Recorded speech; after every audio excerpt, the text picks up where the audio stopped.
Hello, this is MayOrMayNotBeAHuman. Today we're going to be looking at the house editor in the project Genesis that came out a couple days ago on Steam. At the top we've got some buttons, WASD to move around. I'll be talking quickly because I only have 10 minutes on my free trial of Bandicam. Up at the top we've got our save. If you save as and type in the name, it'll save your project as whatever you typed. You can also load other projects, but we don't need to look at those right now. To place rooms, we can click and drag, and it will automatically create walls for us. However, if you click this little square at the bottom, you'll see you have like a kind of yellow mode. This will only create a floor as a result. Alright, now you can toggle back by clicking revise again, and now revise will overwrite whatever floor you have put down. If you want to move up and down a layer, you can click these arrows at the top or use the arrow keys on your keyboard. Either way, placing new rooms or floors, you have to have at least one existing floor or room below it in order to technically support it. Otherwise, it doesn't matter how big you make it. It doesn't actually need to be structurally sound. Control Z will undo stuff. There's also undo over here.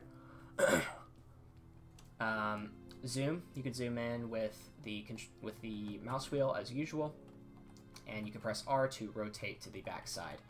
There are only the two rotate options as of now. Okay, now deployments. I believe that's everything for floors and walls. Oh no, let's explore the how to create walls that do exactly what you want. So if you start, now it's important you know what square it's starting from. So this little notch here is actually starting from outside the room, because it's occupying a square out. It's occupying this square that I'm trying to highlight but can't. You can kind of see it loosely. So we want to start from a square that's inside, and that will extend the existing room. Okay.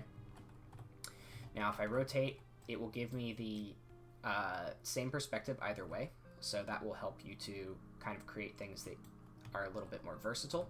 If you start from outside, however, this will create a room with walls that do not join with the walls of the room you are pushing the room against.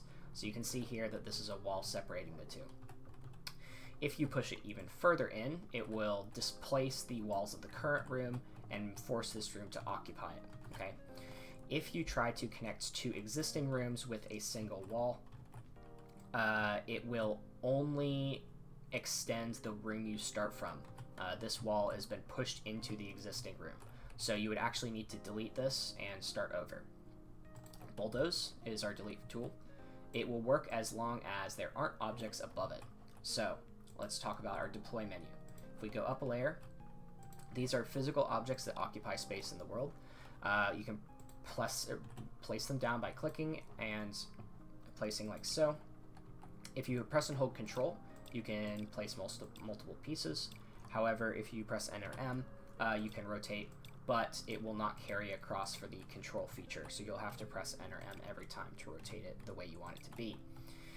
If we go down a layer now, we will not be able to bulldoze these sections because there is space above it that is being occupied by the item. The item has to have a floor or roof below it in order to work properly.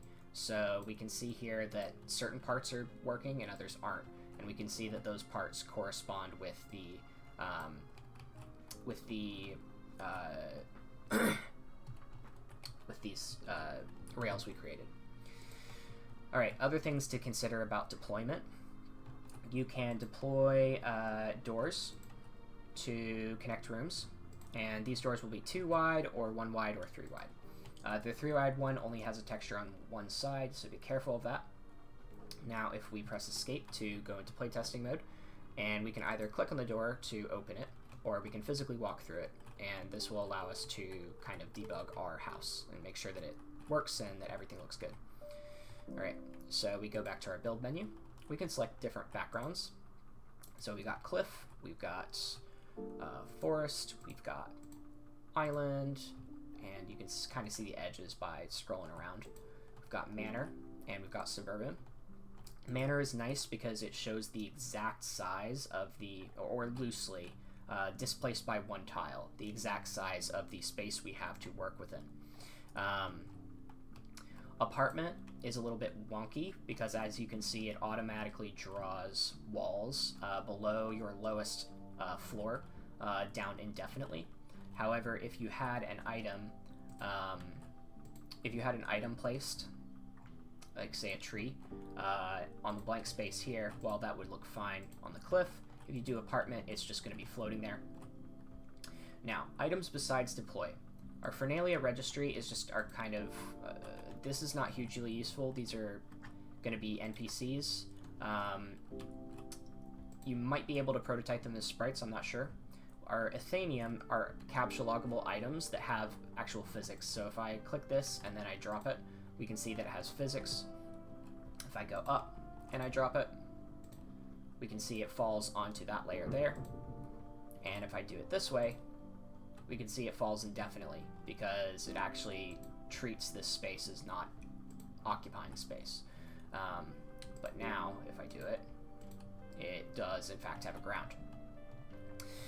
Now, this is more or less, I'm probably forgetting something pretty important.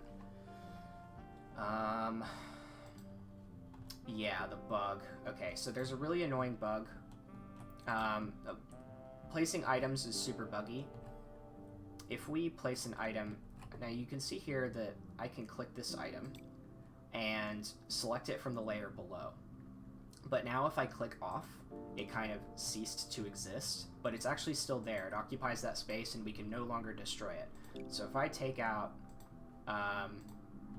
another tree or something along those lines, it's here somewhere.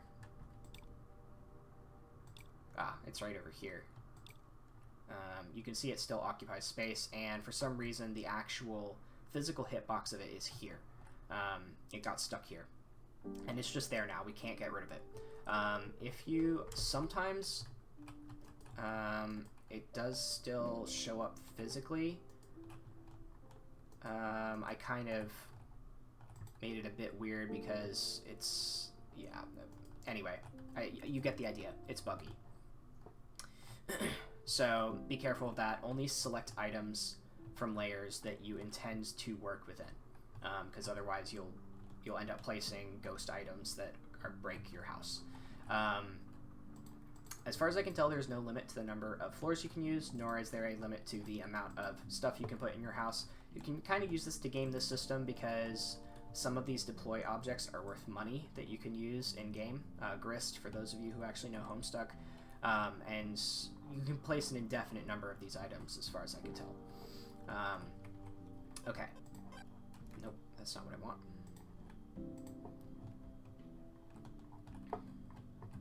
If you go out to the menu and back, you find you're not able to zoom, just click zoom and it'll enable it again and you'll be fine.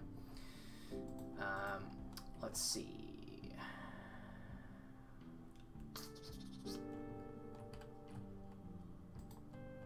Alright, there's the bug I mentioned. Be careful with your folder. If you click on, if I click John, for example. Oh, that actually worked fine. Normally when you click with the menu, it selects items that are underneath it. Let's try that again. No? Did it fix itself magically? Oh, no, it did pick something up. I'm not even sure what it picked up, but it's something. So that's an example of what I was talking about. And these items you pick up while in menu mode cannot be placed, and when you hover over it, you can't recycle them. You can only just left click or go to the deploy menu and try to deploy something else instead, but then that item gets ghost placed it somewhere. So just be careful of that. This is it. That's more or less the tutorial for the house creator and Homestuck. Let me know if you have any questions. I'll answer them to the best of my ability. There are some techniques that are useful to have for making stuff that you really like. Like, for example, if I go open my house and I zoom way up, you can see I've managed to make this cool looking thing here. Yeah, there are some like architectural techniques and kind of like exploits you can use to make some of this stuff work. If you guys are interested in a video like that, I'll go ahead and post it, and if you have any questions, let me know. This has been May or May Not Be a Human. Have a good day.